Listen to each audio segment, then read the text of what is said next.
आज आप सुनने वाले हैं फागुन मास महात्म्य का 6वां अध्याय की कथा। जय श्री कृष्णा, राधे राधे। आप सभी का दिन शुभ हो। आज दिनांक 8 फरवरी दिन रविवार और आज है फागुन मास के कृष्ण पक्ष की 7वीं तिथि, जो कि आज सुबह 2:55 से शुरू होगी और कल सुबह 5:01 पर समाप्त होगी। अब सुनिए आज की कथा। सती का देह का त्याग और दक्ष यज्ञ विध्वंस। भीष्म जी ने पूछा, हे ब्राह्मण, दक्ष कन्या सती तो बड़ी ही शुभ लक्षण थी, उन्होंने अपने शरीर का त्याग क्यों किया तथा भगवान रुद्र ने किस कारण से दक्ष के यज्ञ का विध्वंस किया? पुलस्त जी ने कहा, भीष्म, प्राचीन काल की बात है। दक्ष ने गंगा द्वार में यज्ञ किया, उसमें देवता, असुर, पितर और महर्षि सब बड़ी प्रसन्नता के साथ पधारे। इंद्र सहित देवता, नाग, यक्ष, गरुड़, लताएं, औषधियां, कश्यप, भगवान अन्न, मैं, पुलह, ऋतु, प्राचेतस, होता, अधवर्यु, उदागता और ब्रह्म, इन चारों के द्वारा अंगिरा तथा महातपस्वी वशिष्ठ जी भी उपस्थित हुए। वहां सब ओर से बराबर वेदी बनाकर उसके ऊपर चातुर्होत्र की स्थापना हुई। उस यज्ञ में महर्षि वशिष्ठ, होता, अंगिरा, अर्धवर्यु, बृहस्पति, उदागता तथा नारद जी ब्रह्मा हुए। जब यज्ञ कर्म आरंभ हुआ और अग्नि में हवन होने लगा, उस समय तक देवताओं के आने का क्रम जारी रहा। स्थावर और जंगम सभी प्रकार के प्राणी वहां उपस्थित थे। इसी समय ब्रह्मा जी अपने पुत्रों के साथ आकर यज्ञ के सभासद हुए तथा साक्षात भगवान श्री विष्णु भी यज्ञ की रक्षा के लिए यहाँ पधारे। 8 वसु, 12 आदित्य, दोनों अश्विनी कुमार, 49 मरुगण तथा 14 मनु भी वहां आए थे। इस प्रकार यज्ञ होने लगा। अग्नि में आहुतियां पड़ने लगी। वहां भक्ष्य भोज्य सामग्री का बहुत ही सुंदर और भारी ठाट बाट था। ऐश्वर्य की पराकाष्ठा दिखाई देती थी। चारों ओर से 10 योजन भूमि यज्ञ समारोह से पूर्ण थी।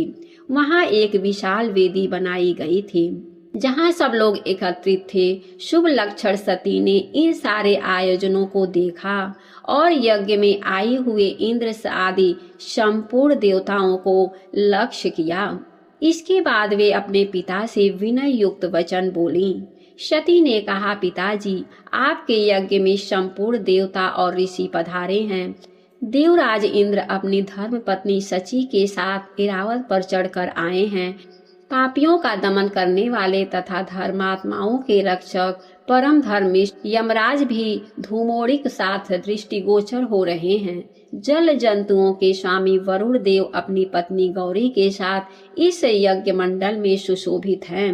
यक्षों के राजा कुबेर भी अपनी पत्नी के साथ आए हैं। देवताओं के मुख्य स्वरूप अग्निदेव ने भी यज्ञ मंडप में पदार्पण किया है। वायु देवता अपने 49 गण के साथ और लोक पावन सूर्यदेव अपनी भार्या संज्ञा के साथ पधारे हैं। महान यशस्वी चंद्रमा भी सपत्नीक आए हैं। 8 वसु और दोनों अश्विनी कुमार भी उपस्थित हैं। इनके सिवा वृक्ष, वनस्पति, गंधर्व, अप्सराएं, विद्याधर भूतों के समुदाय, बेताल, यक्ष, राक्षस, भयंकर कर्म करने वाले पिशाच तथा दूसरे दूसरे प्राणधारी जीव भी यहाँ मौजूद हैं। भगवान कश्यप शिष्यों सहित वशिष्ठ जी, पुलस्त, पुलह, सनकादिक महर्षि तथा भूमंडल के समस्त पुण्यात्मा राजा यहाँ पधारे हैं। अधिक क्या कहूँ, ब्रह्मा जी को बनाई हुई सारी सृष्टि ही यहाँ आ पहुंची है। ये हमारी बहनें हैं, ये भांजे हैं और ये बहनोई हैं। ये सब के सब अपनी अपनी स्त्री व पुत्र और बांधव के साथ यहाँ उपस्थित दिखाई देते हैं। आपने दान मान आदि के द्वारा इन सब का यथावत सत्कार किया है।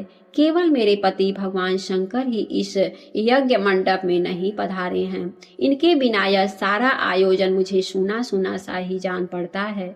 मैं समझती हूँ आपने मेरे पति को निमंत्रित नहीं किया है। निश्चय ही आप उन्हें भूल गए हैं। इसका क्या कारण है? मुझे सब बातें बताइए। पुलस्त जी कहते हैं, प्रजापति दक्ष ने सती के वचन सुने।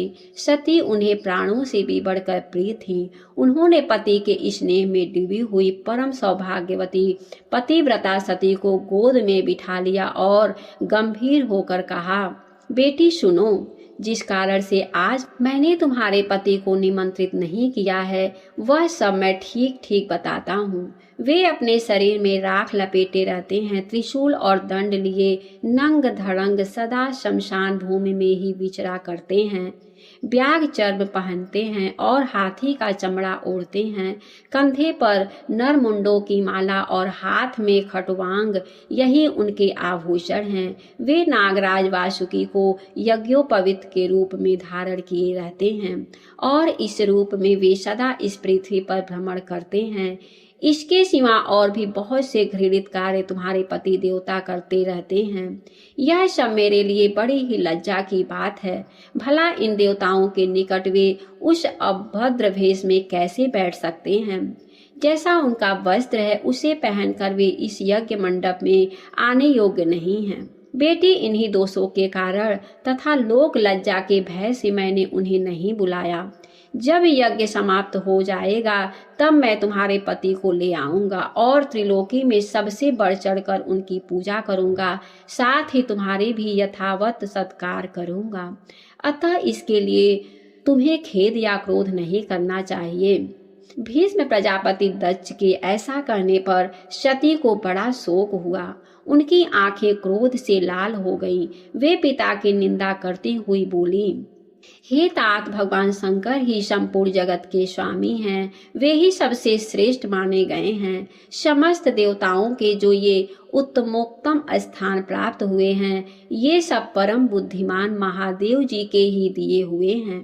भगवान शिव में जितने गुण हैं उनका पूर्णतया वर्णन करने में ब्रह्मा जी की जिह्वा भी समर्थ नहीं है। वे ही सबके धाता धारण करने वाले और विधाता नियामक हैं। वे ही दिशाओं के पालक हैं। भगवान रुद्र के प्रसाद से ही इंद्र स्वर्ग को आधिपत्य प्राप्त हुआ है। यदि रुद्र में देवत्व है, यदि वे सर्वत्र व्यापक और कल्याण स्वरूप हैं, तो इस सत्य के प्रभाव से शंकर जी आपके यज्ञ का विध्वंस कर डालें। इतना कहकर सती योगस्थ हो गई। उन्होंने ध्यान लगाया और अपने ही शरीर से प्रकट हुए अग्नि के द्वारा अपने को भस्म कर दिया। उस समय देवता, असुर, नाग, गंधर्व और गुहाक यह क्या है, यह क्या है कहते ही रह गए। किंतु क्रोध में भरी हुई सती ने गंगा के तट पर अपने देह का त्याग कर दिया। गंगा जी के पश्चिमी तट पर वह स्थान आज भी शौनक तीर्थ के नाम से प्रसिद्ध है। भगवान रुद्र ने जब यह समाचार सुना तब अपनी पत्नी की मृत्यु से उन्हें बड़ा दुख हुआ और उनके मन में समस्त देवताओं के देखते देखते उसको नष्ट कर डालने का विचार उत्पन्न हुआ। फिर तो उन्होंने दक्ष यज्ञ का विनाश करने के लिए करोड़ों गण को आज्ञा दी। उनमें विनायक संबंधी ग्रह, भूत, प्रेत तथा पिशाच सब थे। मंडप में पहुंचकर उन्होंने सब देवताओं को परास्त किया और उन्हें भगाकर उस यज्ञ को तहस नहस कर डाला। यज्ञ नष्ट हो जाने से दक्ष का सारा उत्साह जाता रहा। वे उद्योग शून्य होकर देवादिदेव पिनाकधारी भगवान शिव के पास डरते डरते गए और इस प्रकार बोले, हे देव, मैं आपके प्रभाव को नहीं जानता था। आप देवताओं के प्रभु और ईश्वर हैं। इस जगत के अधीश्वर भी आप ही हैं। आपने संपूर्ण देवताओं को जीत लिया। हे महेश्वर, अब मुझ पर कृपा कीजिए और अपने सब गणों को लौटाइए। दक्ष प्रजापति ने भगवान शंकर की शरण में जाकर जब इस प्रकार उनकी स्तुति और आराधना की तब भगवान ने कहा, हे प्रजापति, मैंने तुम्हें यज्ञ का पूरा पूरा फल दे दिया है। तुम अपनी संपूर्ण कामनाओं की सिद्धि के लिए यज्ञ का उत्तम फल प्राप्त करोगे। भगवान के ऐसा कहने पर दक्ष ने उन्हें प्रणाम किया और सब गणों को देखते देखते वे अपने निवास स्थान को चले गए। उस समय भगवान शिव अपनी पत्नी के वियोग से गंगा द्वार में ही जाकर रहने लगे। हाय मेरी प्रिया, कहाँ चली गई। इस प्रकार कहते हुए वे सदा सती के चिंतन में लगे रहते थे। तदंतर एक दिन देवर्षि नारद महादेव जी के समीप आए और इस प्रकार बोले, हे देवेश्वर, आपकी पत्नी सती देवी जो आपको प्राणों के समान प्रिय थी, देह त्याग के पश्चात इस समय हिमवान की कन्या होकर प्रकट हुई हैं। मैना के गर्भ से उनका आविर्भाव हुआ है। वे लोक के तात्विक अर्थ को जानने वाली थी। उन्होंने इस समय दूसरा शरीर धारण किया है। नारद जी की बात सुनकर महादेव जी ने ध्यानस्थ हो देखा कि सती अवतार ले चुकी हैं। इससे उन्होंने अपने को कृत्य माना और स्वस्थ चित्त होकर रहने लगे। फिर जब पार्वती देवी यौनावस्था को प्राप्त हुई, तब शिव जी ने पुनः उनके साथ विवाह किया। भीष्म पूर्व काल में जिस प्रकार दक्ष का यज्ञ नष्ट हुआ था, उसका इस रूप में मैंने तुमसे वर्णन किया है। आज का अध्याय समाप्त हुआ। उम्मीद है कि आज की कथा आपको पसंद आई होगी। वीडियो अगर अच्छी लगी हो तो वीडियो को लाइक करके, अगर अभी तक आपने हमारे चैनल को सब्सक्राइब नहीं किया है तो ज़रूर सब्सक्राइब करें। हमारे वीडियो को देखने के लिए आप सभी को बहुत बहुत धन्यवाद। जय श्री कृष्णा। राधे राधे।